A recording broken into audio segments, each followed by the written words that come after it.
तीनों तुमको किसी भी तरह से बदमाश लगते हैं? अरे मेरा भाई आलोक, वो तो किसी लड़की से बात करते हुए भी कांपता है, वो किसी पे बलात्कार क्या करेगा? खाक। वागले बेटे, ये तो लाल मिर्च है तीखी तीखी। हाथ लगाओ तो हाथ चले, मुंह लगाओ तो मुंह चले, दिल लगाओ तो दिल चले। ये तेरी बीवी बनने के लायक है। अरे इस तरह घूर घूर के क्या देख रहे हो? पहले कभी लड़की नहीं देखी क्या?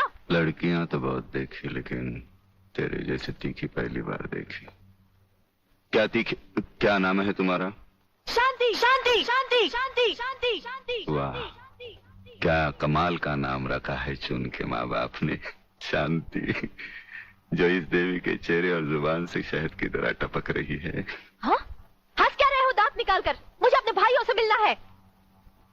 हवलदार, मिलने दो इसे। साहब, उन तीनों को अस्पताल ले गए शिनाख्त के लिए। संजय चौहान, आलोक वर्मा और अली खान, यही वो 3 लड़के हैं जो आपको अस्पताल में छोड़कर भाग गए थे। क्या इन्होंने आपके साथ बलात्कार किया?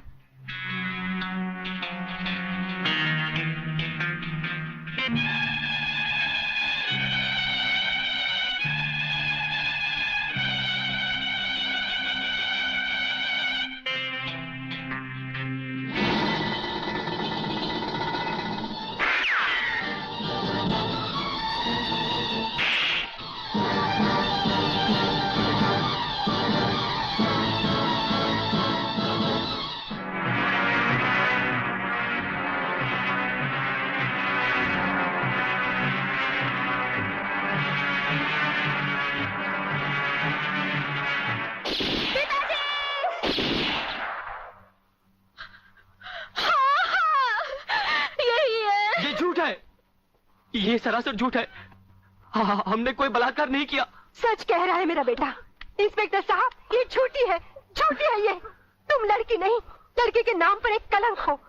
अरे जरा इन मासूम चेहरों को देखो, जिन पर तुमने मौत की स्याही पोत दी है। इनकी सहमी हुई आंखों को देखो, जिनमें तुमने मौत की दहशत भर दी है। और फिर मेरी आंखों में आंखें डालकर देखो, क्या इन्होंने तुम्हारे साथ बलात्कार किया था? इंस्पेक्टर, कौन है ये औरत? इसे बाहर ले जाओ। हवलदार, पकड़ लो इसको। खबरदार, अगर किसी ने भाभी को हाथ लगाया तो।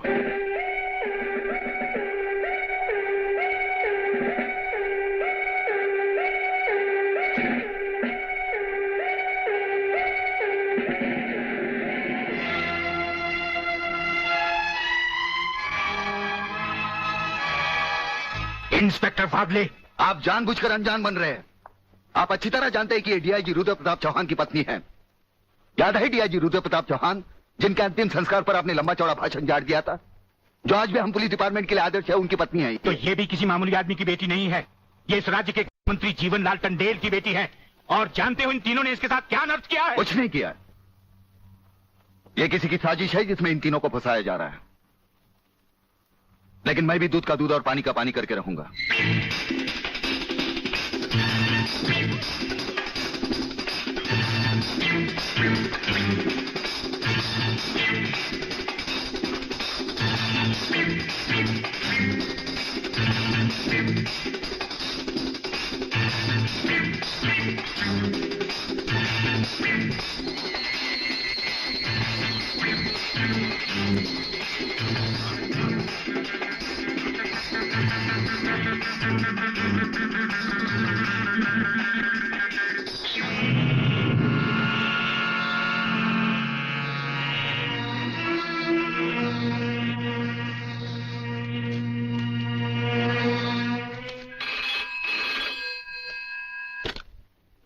हरिप्रसाद स्पीकिंग। जज साहब, मैं प्रलयनाथ गुंडा स्वामी बोल रहा हूं। Your honour, dancer miss Anita Chaudhary की लाश का समुद्र के उसी किनारे से मिलना और उसी जगह से राधा टंडेल के कपड़े और सैंडलों का मिलना, इंस्पेक्टर वागले को मिली हुई गोली और अनीता चौधरी के पेट से निकली हुई गोलियों का एक ही रिवॉल्वर से चला होना और उस रिवॉल्वर पर किसी और की उंगलियों के निशान होना, यह साबित करता है कि इस केस में किसी और का भी हाथ हो सकता है। इसलिए जब तक ये बातें खुलकर अदालत के सामने नहीं आती, मैं अदालत से दरख्वास्त करूंगा कि इन तीनों की जमानत मंजूर कर ली जाए। योर ऑनर, मेरे फाजिल दोस्त ने बड़ी आसानी के साथ कह दिया कि इस केस में किसी और का हाथ भी हो सकता है।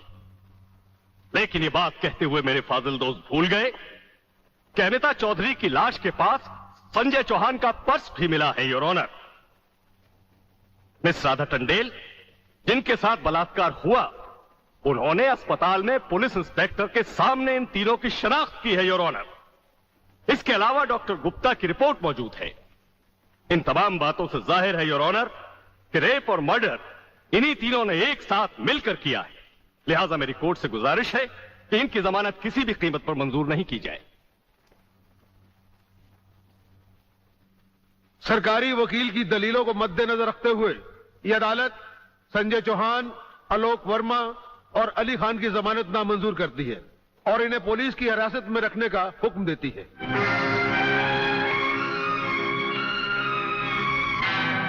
योर ऑनर, मैं इंस्पेक्टर वागले इस केस की छानबीन मैं कर रहा हूं। अदालत से इस केस के बारे में कुछ कहने की इजाजत चाहता हूं। इजाजत है। Thank you sir.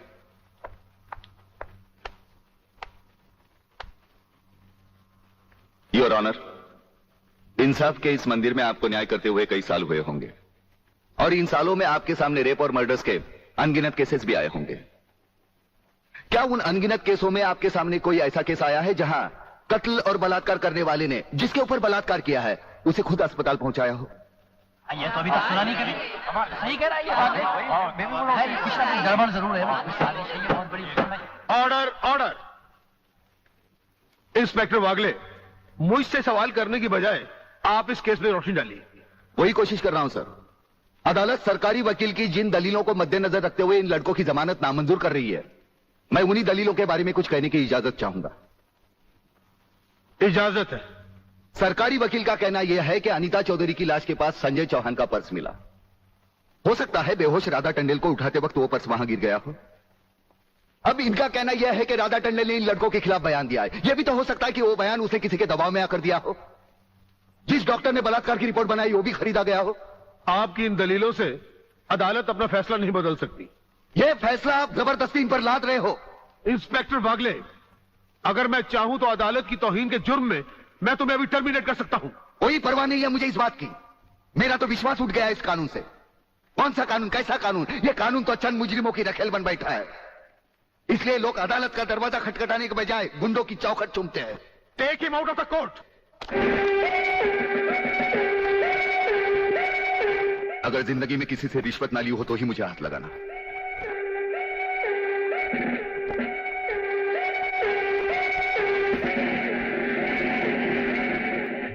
इन्हें गिने भुक्कड़ लोगों की वजह से यह अदालत शतरंज की बिसात बन गई है, जहां कोई भी आकर कानून से खेल सकता है। लेकिन इन खिलाड़ियों को अगर मैंने सच्चा कानून नहीं सिखाया तो मेरा नाम भी शिवाजी राव वागले नहीं।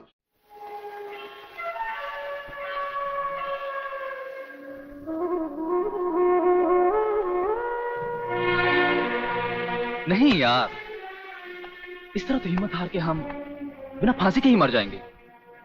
ये क्या हो गया तुम दोनों को यार? अली, सोचता हूं मेरी बहन शांति पर क्या बीत रही होगी। मुझे पढ़ा लिखा कर एक बड़ा इंसान बनाने के लिए क्या कुछ नहीं किया उसने। लोगों के घर में काम कर करके अपने हाथों पे मेहंदी की जगह छाले डाल ली उसने। आलोक, तुम्हारी तो वो सिर्फ बहन है, मगर मेरे लिए वो बहन भी है और मां भी है। अगर बचपन से ही उसका प्यार मुझे ना मिला होता तो शायद ये अनाथ सड़कों पर ही अपना दम तोड़ देता। मेरी मां पर भी क्या बीत रही होगी। वो तो रो रो कर पागल हो गई होगी। अगर मुझे कुछ हो गया तो उसका भरोसा भगवान पर से भी उठ जाएगा। तुम इन 3 लड़कों के केस में कहां उलझ गए? हो सकता है इन बच्चों का केस महज इत्तेफाकी हो। इत्तेफाक नहीं है सर। ये कड़ियां भले ही अलग अलग नजर आ रही हो, लेकिन अगर गौर से देखें तो ये सब एक ही जंजीर की कड़ियां हैं, जिसमें एक न एक दिन जीवनलाल टंडेल, रसिकनाथ और गुंडा स्वामी की कलाइयां फंसेंगी। ये इत्तेफाक नहीं है सर, इत्तेफाक नहीं है।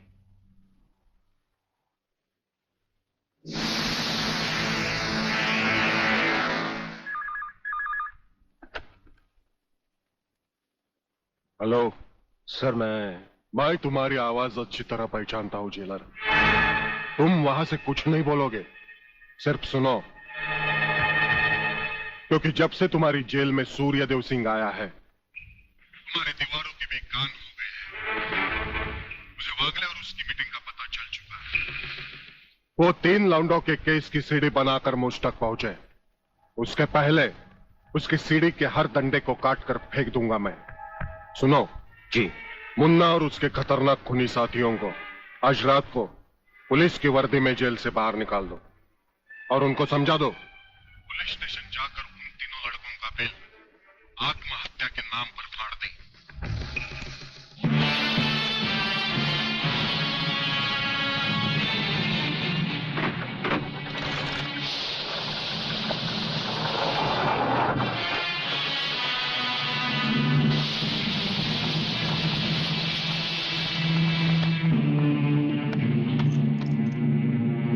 टेलीफोन का वायर काट दो, अब इसे बांध दो।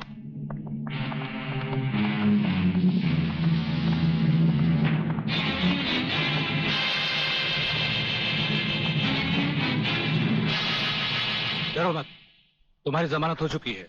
हम लोग तुम्हें रिहा करने आए हैं।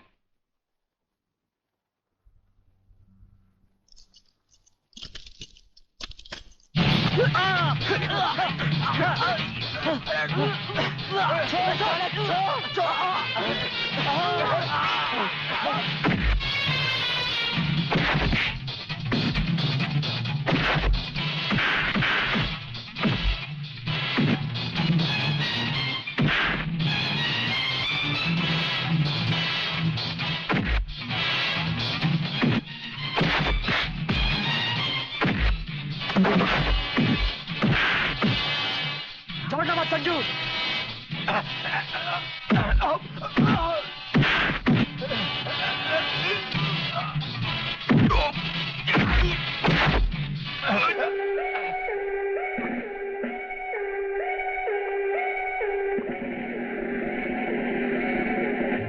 क्या बकते हो? किसने बताया तुम्हें?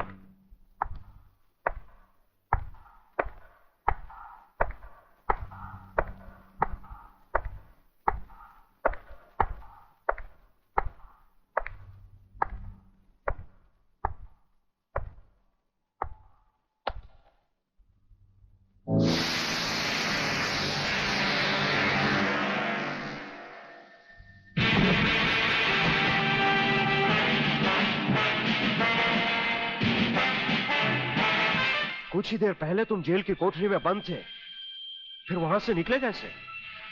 और अपने ये कपड़े पहनकर यहाँ किसके हुक्म से आए? हम अपने हुक्म के खुद मालिक हैं। हम अपने हुक्म से ही अंदर आए थे और अपने ही हुक्म से बाहर चले जाएंगे। तुमसे अच्छी तरह मिल लेने के बाद। तुम्हें अच्छी तरह मालूम होना चाहिए कि तुम किसके सामने बैठे हो। हमें मालूम है, इसीलिए तो जूते तुम्हारे मुंह के सामने रखे हैं। तुम जैसे गद्दारों से हम नहीं, हमारे जूते ही मुंह लगाते हैं। सूर्यदेव सिंह! ब्रिगेडियर सूर्यदेव सिंह, भूल कैसे गए? हम आज भी ब्रिगेडियर हैं, कल भी ब्रिगेडियर थे। जेल में आना तो एक नाटक था तुम जैसे मुजरिम तक पहुंचने के लिए। और ये रहे तुम्हारे काम के कागज। ये हमारा रिहाई का ऑर्डर और ये है तुम्हारी गिरफ्तारी का वारंट।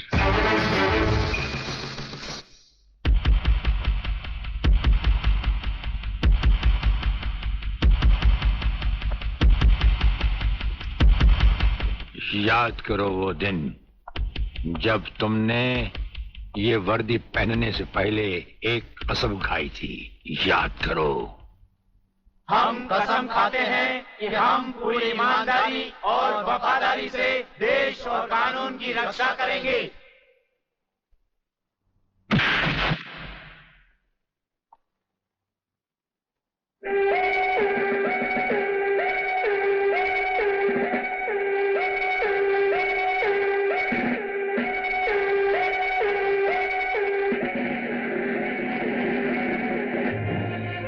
इन नंगों की बारात में ये वर्दी वाला दूल्हा नहीं जाएगा वागले। इसके भी कपड़े उतार डालो।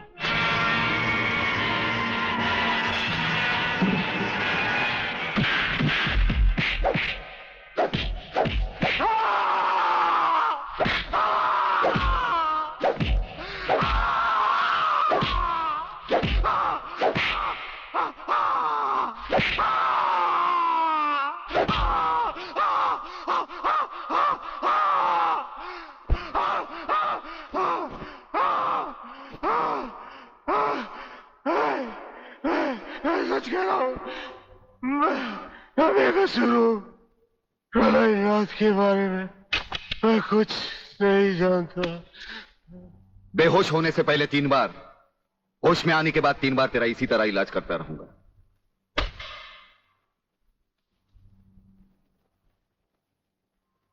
साथियों, तुम लोगों को शायद यह मालूम नहीं कि यह प्राइवेट और इमरजेंसी मीटिंग मैंने क्यों बुलवाई।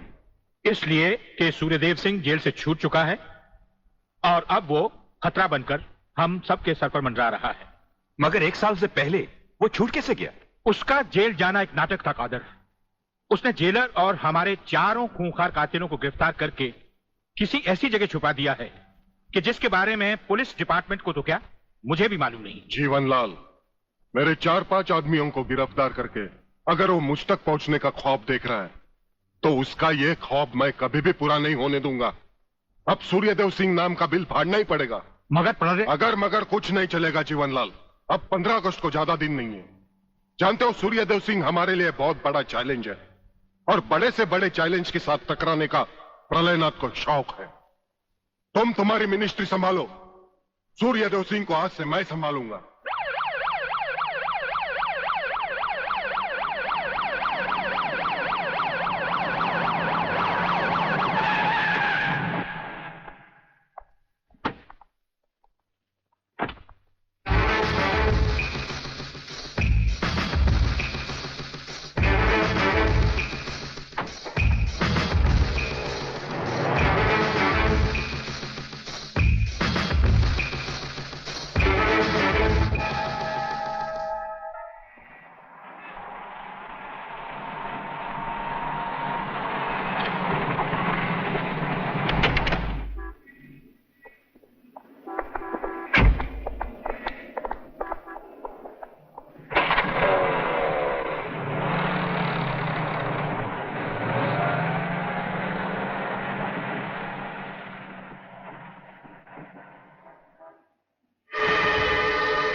ड्राइवर, गाड़ी को फौरन किसी गटर के ढक्कन पर खड़ा करो। इसमें बम लगाया जा चुका है। Yes sir. बहादुर, काला बटन खींचो।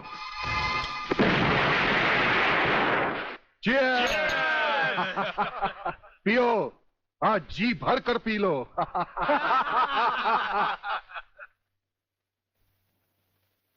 स्वामी जी, ये सुखद समाचार टीवी पर भी तो सुन ले। हाँ, ऑन करो। आज सदन के दोनों पक्षों ने इस हत्याकांड की तीव्र आलोचना की। इस हत्याकांड के षड्यंत्र के बारे में हमारी विशेष संवाददाता मोना अलवी की एक रिपोर्ट। आज दोपहर ब्रिगेडियर सूर्यदेव सिंह अपने विशेष दस्ते के साथ भोजन के लिए रवाना हुए।